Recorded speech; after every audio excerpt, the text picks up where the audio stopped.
Doing background check, how do you see it changing with the laws around marijuana use changing in terms of what can an employer actually ask and look for, and how far, where can they delve?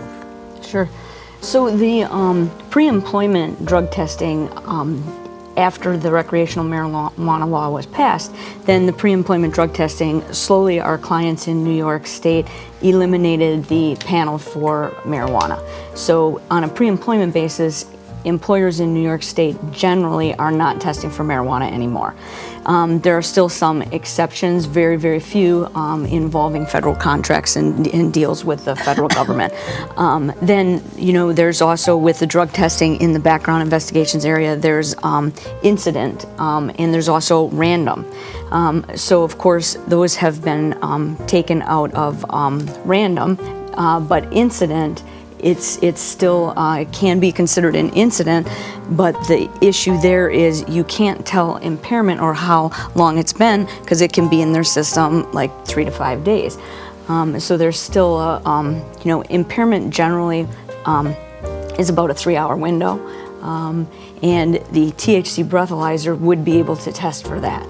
But again, we don't have... What we often advise employers is look for impact on the work.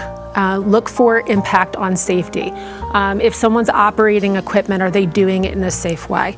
If they are performing services, but they've slowed down significantly, they don't seem able to pay attention in meetings or those sorts of things, we're going to be addressing those issues primarily.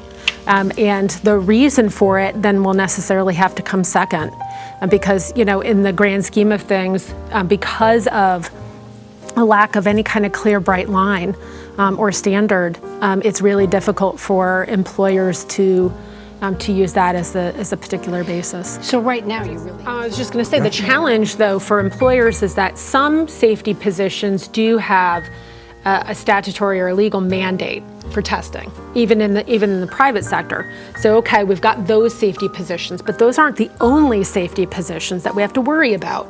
And the way that this law is written, you really have to kind of catch it as it happens, because you can do a random test and somebody can test positive, but it's not evidence of impairment. New York State is saying that we can't even do it,